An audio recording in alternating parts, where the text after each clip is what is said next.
शाकारकारं भुजग शयनम पद्मनाभम सुरेशम विश्वाधारम गगन सदृशम मेघ वर्णम शुभांगम लक्ष्मीकांतम कमलनयनम योग विधान गम्यम वंदे विष्णुम भवभयहरम सर्वलोकनाथम विष्णवे नमः।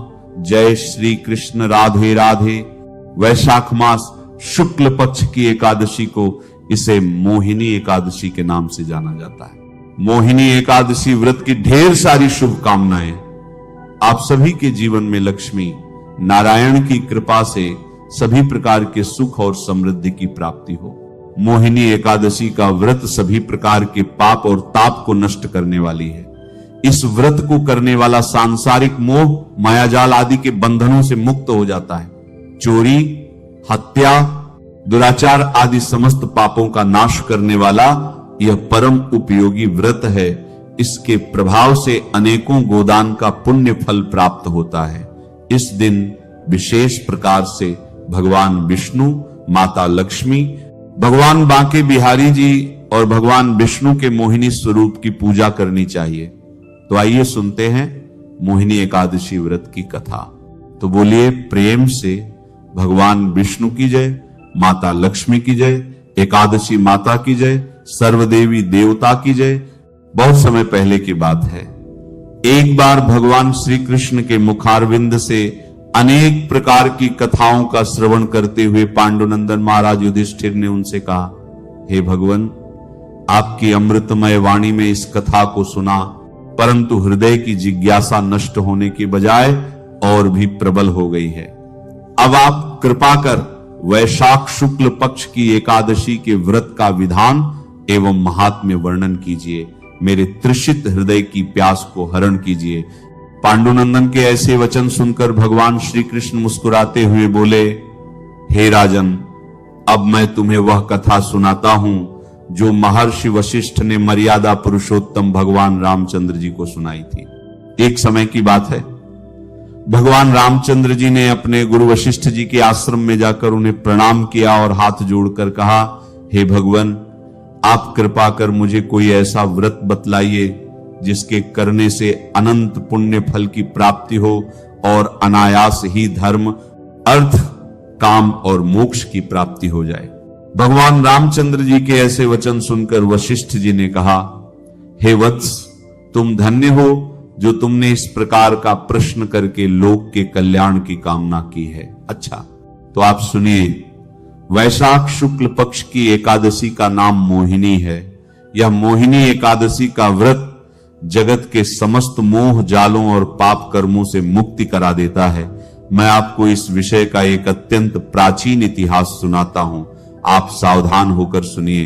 इस आख्यान के सुनने एवं सुनाने से महान पाप भी नष्ट हो जाते हैं। सरस्वती नदी के किनारे भद्रावती नाम की एक नगरी थी। वहां का राजा सोमवंशोत्पन्न अत्यंत धर्मात्मा, दयालु, सत्यवादी एवं न्यायी था। उसका वैश्य कुलोत्पन्न धनपाल नामक मंत्री अत्यंत धर्मात्मा और परम वैष्णव था। उसने अनेकों बगीचे लगवाए, अनेकों कुएं एवं तालाब खुदवाए और अनेकों अन्य क्षेत्र स्थापित किए। उसके 5 पुत्र थे, सुमनोहर, द्वितीमान, मेधावी, सुकृति और दुष्ट बुद्धि। इनमें से दुष्ट बुद्धि महापापी, दुराचारी, दुष्ट, ज्वारी, चोर, वैश्यागामी, पराई स्त्रीगामी, भक्षाभक्ष भक्षण करने वाला, महान उद्दंड और आतताई था। उसके इन सब दुष्ट कर्मों से खिन्न होकर धनपाल ने पहले उसे समझाया, धमकाया एवं दंडित किया, मगर उसने अपनी आदतें नहीं छोड़ी। तब राजा से कहकर उसे देश निकाला देने का दंड दिलवा दिया। दुष्ट बुद्धि ने कुछ दिनों तो अपने संचित धन और जेवरों को बेचकर दिन गुजारे, मगर जब वो समाप्त हो गया और उन वैश्याओं ने भी धक्के दे दिए, अपने घरों से निकाल दिया, तब वो दुष्ट चोरी और बटमारी करके गुजर बसर करने लगा।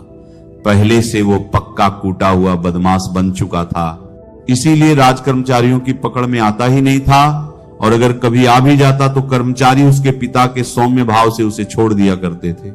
इस प्रकार जीवन बिताते हुए दिन बीतते चले गए। तब एक दिन वह पकड़ा गया और राजा ने उसे अपने राज्य से एकदम बाहर करवा दिया। अब वह वन में जाकर वन के पशुओं को मारकर अपना गुजर बसर करने लगा। संयोगवश वह एक दिन कौंडिन्य मुनि के आश्रम पर जा पहुंचा। वैशाख का महीना था और प्रातः काल का समय था। महर्षि स्नान करके बैठे हुए थे। संयोगवश मुनि के वस्त्र का एक कोना उसके शरीर से छू गया। उसी के प्रभाव से उसके पाप कुछ हल्के हुए। उसके हृदय में ज्ञान का संचार हुआ। वो महर्षि के पास जाकर उन्हें प्रणाम करके बोला, हे प्रभु, मैं महाअधर्मी और महापापी हूं। अपने किए कर्मों का फल भोग रहा हूं। हे प्रभु, मुझे कोई ऐसी युक्ति बतलाइए कि मैं बिना धन के पाप से मुक्त हो जाऊं। दुष्ट बुद्धि के ऐसे वचन सुनकर मुनि के हृदय में दया उत्पन्न हुई और उन्होंने कहा, हे वत्स, सावधान होकर मेरी बातें सुनो। कल वैशाख मास के शुक्ल पक्ष की मोहिनी नामक एकादशी है। तुम आज शाम के समय शुद्ध मन से संकल्प करो कि मैं अपने पापों के मोचनार्थ मोहिनी एकादशी का व्रत करूंगा। इस प्रकार संकल्प करके एकादशी को प्रातःकाल सोच विचार आदि से निवृत्त होकर स्नान करके भगवान का पूजन एवं ध्यान करो और दिन भर तथा रात भर भोजन पान का त्याग करके केवल भगवत भजन करो। द्वादशी को व्रत का पारण करके किसी ब्राह्मण को कुछ दान दो, तुम्हारा पाप अवश्य ही नष्ट हो जाएगा।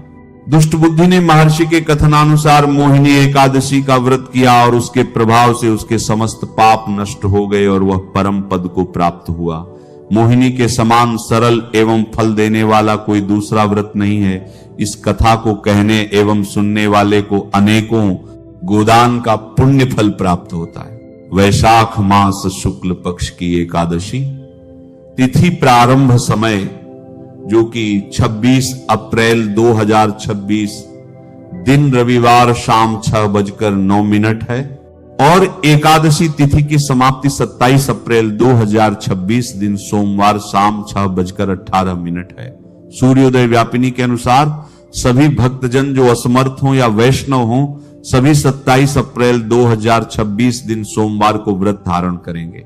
व्रत पारण के लिए कहा गया है कि व्रत का पारण हरिवासर समाप्त होने के बाद और द्वादशी तिथि में ही करनी चाहिए।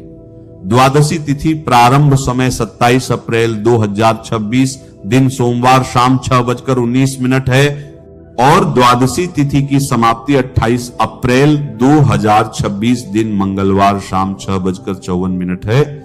हरिवासर समाप्त होने का समय 27 अप्रैल की रात्रि 12:28 है। ऐसे में सभी भक्तजन व्रत का पारण 28 अप्रैल 2026 दिन मंगलवार को सुबह 5:45 से सुबह 8:23 के बीच संपन्न करेंगे। इस व्रत का पारण कुशोदकेन पारणम यानी कुशा के जल से व्रत का पारण है। जल में कुशा डालें और फिर उसी जल से व्रत का पारण करें। यह संभव न हो तो आप जल फल या तुलसी दल से व्रत का पारण करें। 27 अप्रैल को ब्रह्म मुहूर्त का समय सुबह 3:51 से सुबह 4:42 तक होगा।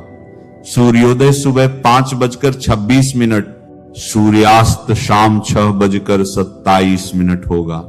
राहु काल का समय 27 अप्रैल को सुबह 7 बजे से सुबह 8:41 बजे तक होगा और 28 अप्रैल को दोपहर 3:01 से शाम 4:50 तक होगा। राहु काल के समय कोई भी शुभ या नया कार्य नहीं करना चाहिए, इस बात का ध्यान रखें। प्रातःकाल पूजा का शुभ मुहूर्त 27 अप्रैल को सुबह 5:25 से सुबह 7:02 तक होगा। अभिजीत मुहूर्त का समय सुबह 11:53 से दोपहर 12:45 तक होगा। शाम को पूजा का शुभ मुहूर्त शाम 6:26 से शाम 7:48 तक होगा। नक्षत्र पूर्वा फाल्गुनी रात्रि 9:18 तक, उसके बाद उत्तरा फाल्गुनी नक्षत्र होगा। योग ध्रुव रात्रि 9:36 तक, उसके बाद व्याघात योग होगा। इस दिन भगवान का गंध पुष्प धूप दीप आदि से पूजा करें। भगवान का जल से अभिषेक करें, पंचामृत से अभिषेक करें, शुद्ध गंगा जल से अभिषेक करें। भगवान को पीले वस्त्र चढ़ाएं, जल से आचमन करवाएं, यज्ञोपवीत चढ़ाएं, फिर जल से आचमन कराकर उसके बाद भगवान को पीले पुष्प, पीले चंदन अर्पित करें, काले तिल चढ़ाएं, यव चढ़ाएं, तुलसी दल एवं तुलसी पत्र अर्पित करें।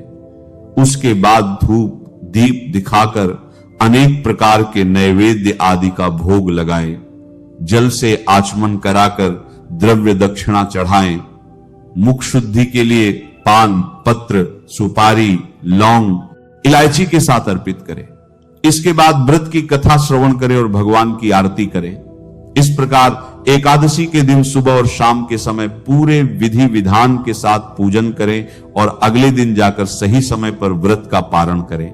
इस व्रत को दिन रात उपवास रखकर धारण करें। यदि संभव न हो पाए तो एक समय फलाहार ग्रहण करके व्रत धारण करें। व्रत के दौरान शुद्धता और सात्विकता का पालन करें। तामसिक वस्तुओं एवं नशीले पदार्थों का सेवन बिल्कुल नहीं करना चाहिए। धर्म का आचरण करते हुए रहना चाहिए। व्रत के दौरान जहां तक हो सके नमो भगवते वासुदेवाय, विष्णुवे नमः या श्री कृष्ण गोविंद हरे मुरारी आदि नाम मंत्रों का जप करें। यह बड़ा ही पुण्य फलदायी होगा। नमः शिवाय। श्री महालक्ष्मी नमः। नमो भगवते वासुदेवाय। जय मां सरस्वती। जय श्री कृष्ण। राधे राधे।